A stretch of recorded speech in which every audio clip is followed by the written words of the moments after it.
obviously, if I walked into this office and you were naked, I'd fuck you right here, end quote. Mr. Chairman, thank you for being here. Thank you for your services. I think I've said before, I believe you and your team probably saved the world economy during the pandemic economic meltdown when the whole world wanted dollars by establishing the currency swap line. So I thank you for that. You gave an interview, Mr. Chairman, on February 4th of this year to CBS, 60 Minutes, I think. Is that right? Yep. I ordered a transcript of that hearing, which I read. I learned a lot reading it. You were asked a question about inflation, and you asked a question about prices declining. And here was your response. I'd like to quote you, if it's okay. Quote, so the prices of some things will decline, others will go up, but we don't expect to see a decline in the overall price level. That doesn't tend to happen in economies except in very negative circumstances, end quote. Did I quote you accurately? I believe you did. Okay. Later in the interview, you were asked about the national debt. Do you recall that? I don't actually, but I'm sure that's right. Okay. Well, at least according to the transcript, your answer was, and again, I'm quoting you, in the long run, the United States is on an unsustainable fiscal path. The U.S. federal government's on an unsustainable fiscal path. And that just means that the debt is growing faster than the economy. So it is unsustainable, end quote. Do you remember saying that? I've said that many times. I think that's uncontroversial. Okay. Later in the interview, you said, I want to quote, you know, I would just say this, integrity is priceless. And at the end, that's all you have. And we plan on keeping ours, end quote. Is that an accurate statement? Yes, it is. Okay. That's why I want to ask you about the FDIC. Have you read the article in the Wall Street Journal entitled, quote, strip clubs, lewd photos, and a boozy hotel, the toxic atmosphere at bank regulator FDIC, end quote? I think I did read that a couple months ago. Did you read the article entitled, I quote again, FDIC lawyer stayed on paid leave for weeks after child porn arrest, end quote? I don't remember that one. Okay, did you read the article entitled, also in the Wall Street Journal, quote, FDIC chair, known for temper, ignored bad behavior in workplace, end quote? Honestly, I don't. I read so much, I can't, I remember the broad story, but not particular stories. Did you read the article in which a former female employee of the FDIC allegedly recalled her male colleagues saying women needed to use sex to get ahead at the FDIC? I do not recall that, no. Okay. Did you read the article in which a female risk management examiner during a lunch with a male examiner said she had become friendly with that examiner, and he complained to her about his marriage, allegedly, telling her he wasn't getting enough sex. And she allegedly said, quote, obviously if I walked, or he allegedly said, obviously if I walked into this office and you were naked, I'd fuck you right here, end quote. I do not remember that, and I think I would. Okay. Do you remember the article about Mr. Randall Ditch, a supervisory examiner in Denver, who allegedly was demoted in 2014 to a non-supervisory examiner position in Tulsa after having sex twice with a subordinate female employee, and a number of other rule violations. In this article, it says, allegedly, Mr. Ditch had urged the woman to not, quote, be a pussy, close quote, and drink a shot of whiskey during work hours, the records show. Do you recall that? I do not recollect that. Okay. No. Here's my question. I could go on for a while. Could go on, but you're not going to go on, so you've passed your 5 minutes. Do your question once. Sir? Senator Kennedy, your time's already expired. You can do one. You did 5 minutes, consume the whole 5 minutes with your monologue of, Well, you did 6 minutes. I timed it. I asked my, You did 6 minutes. Senator Kennedy, for months, I have let you go way over the 5 minutes. You get your question, But you did 6 minutes. I chair this committee. I understand. You still did 6 minutes. Check the record. I'm going to order, you're going to be at 6 minutes and 15 seconds if you continue this argument, Well, or that's you're going to ask your question. I'll ask my question. I just wanted the record to be clear, Mr. Chairman. Mr. Chairman, in light of these allegations, if they're proven, how can the FDIC lead this charge for Basel Game 3, which is going to turn the banking community upside down? I don't know how I would make the connection to Basel III. I'll say it's deeply troubling things, obviously, but again, you know, as your point was, if proven, and I mean, I think we have to decide Basel III on its merits, and we're not looking to the FDIC to lead this, by the way. We're looking at the Fed to do what the Fed thinks is right. That's what we're going to do. We don't look to, and they don't look to us to lead them. Mr. Chairman, our economy is slowing, is it not? Yes, although still growing at a solid pace. Our unemployment rate is rising, is it not? Yes, it is, although the labor market is still strong. Our labor market is slowing, is it not? Yes, but I'd say unemployment is still, you know, is still low by historical standards. But yes, it is. We've seen cooling. Yes. Mm-hmm.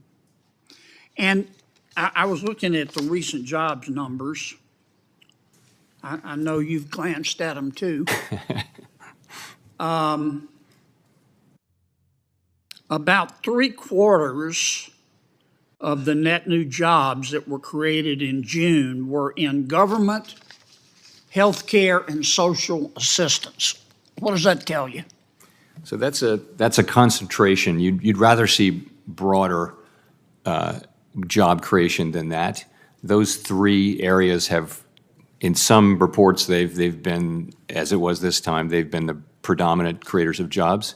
That tells you that job creation is becoming less broad in the economy and it's narrowing. It tells you that government's creating those jobs, doesn't it? Well, it's government. It's also in-person services. It's also some of it's government. Manufacturing's been flat. Yes, manufacturing's not creating a lot of new jobs these days. Information technology shed jobs over the past 2 years, hasn't it? I don't know. Leisure and hospitality jobs have slowed to almost a trickle.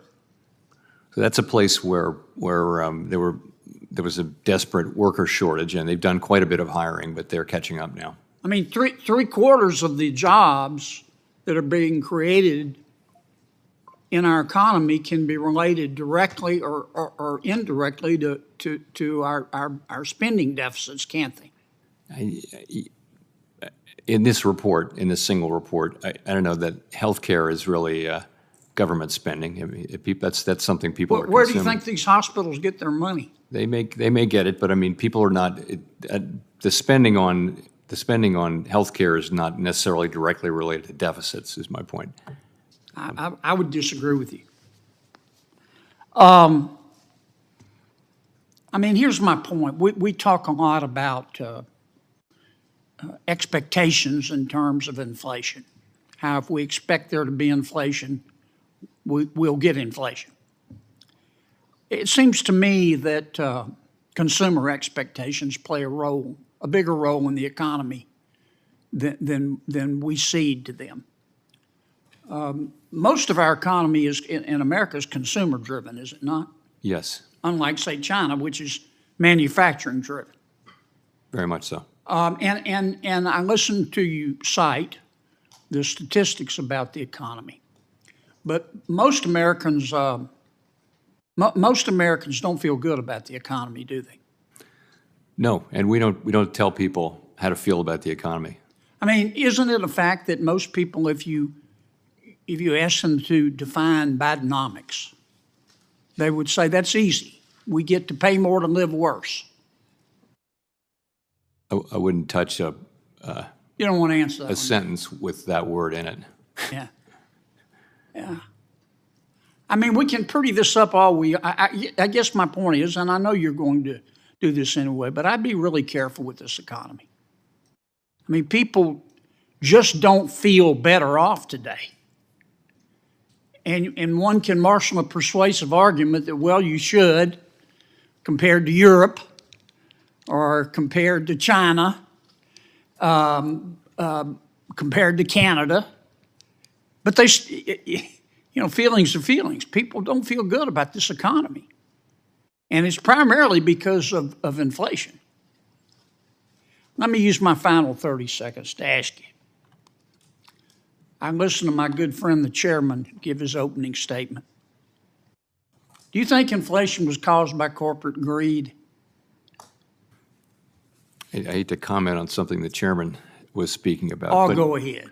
Well, so I will just say, we see at the Fed, we see inflation as when there's an imbalance between supply and demand. And we use our tools to work on the demand side of that and bring it back into line with supply. I got 2 seconds. So when are you going to lower interest rates? I'm today not going to be sending any signals about the timing of any future actions. Thank you, Mr. Chairman. For what it's worth, I'm generally supportive of the actions of the Fed right now, and I'm not going to ask you today to blame anybody. When Congress spends money, it stimulates the economy, does it not? Well, it would depend on whether that's funded by tax increases or not. But so if there's a spending that's not accompanied by taxes, would have a net at the margin stimulative effect. Well, and when Congress borrows money to spend even more, that stimulates the economy even more, does it not? At the margin, yeah. Okay. If Congress reduced the rate of growth in its spending and reduced the rate of growth in its debt accumulation, it would make your job easier in reducing inflation, would it not? I don't think fiscal policy right now is a big factor driving inflation at this moment, but it's absolutely essential that we do slow the pace of growth, particularly for the areas of the budget All right, let's that are try to growing. unpack this then. I'm not trying to trick you. You're raising interest rates. You're raising interest rates to slow the economy, are you not? Yes, to cool the economy off. And one of the ways you measure your success, other than fluctuation in gross domestic product, is the unemployment rate. Is it not? Yes, one of the measures. Okay. So in effect, I'm not being critical. When you're slowing the economy, you're trying to put people out of work. That's your job, is it not? Not really. We're trying to restore price stability. No, you're trying to raise not the wages, you're trying to or raise the unemployment rate. There are a lot of That mean I know you don't like the phrase, so let me strike it. You're trying to raise the unemployment rate, are you not? No, we're not trying to raise it. We're trying to realign supply and demand, which could happen through a bunch of channels, like, for example, just job openings. All right, Job openings let me could put it another way, okay? The Economist did a wonderful study. They looked at 10 disinflationary periods in America going all the way back to the 1950s. Disinflation is what you're trying to do. It's a slowing in the rate of inflation. Am I right? Yes. In other words, prices don't go down, they just don't go up as fast. Deflation is when prices actually go down. You're trying to achieve disinflation, are you not? Yes, we are. Okay. Based on history, in the 10 times that we got inflation down, disinflation, since the 1950s. In order to reduce inflation by 2%, unemployment had to go up 3.6%. Now, that's history, is it not? I don't have the numbers in front of me, but yes, the standard has been that there have been recessions and downturns when the Okay. Fed has tried to reduce Now, inflation. right now, the current inflation rate's 6.4%, and the current unemployment rate's 3.4%. Now, if history is right, I'm not asking you to again, blame anybody, but if history is right, unless you get some help, in order to get inflation down from 6.4% to, let's say, 4.4%, and the unemployment rate is going to have to rise to 7% based on history. That's what the record would say. Okay, and to get inflation down to 2.2%, based on history, an immutable fact, unemployment would have to go to 10.6%. Would it not? No, I wouldn't. That's what the record shows. That's what the history shows. Yeah, I don't think that kind of a number is at all in I play mean, here. I know you're reluctant to admit it, and you don't want to get in the middle of a policy dispute. But I think it's undeniable. It's undeniable that the only way we're going to get this sticky inflation down is to attack it on the monetary side, which you're doing, and on the fiscal side, which means Congress has got to reduce the rate of growth of spending and reduce the rate of growth of debt accumulation. Now, I get that you don't want to get in the middle of that fight. But the more we help on the fiscal side, the fewer people you're going to have to put out of work. Isn't that a fact? Please answer. It could work out that way. Okay. Sir? It could work out that way. Yes, sir. Thank you.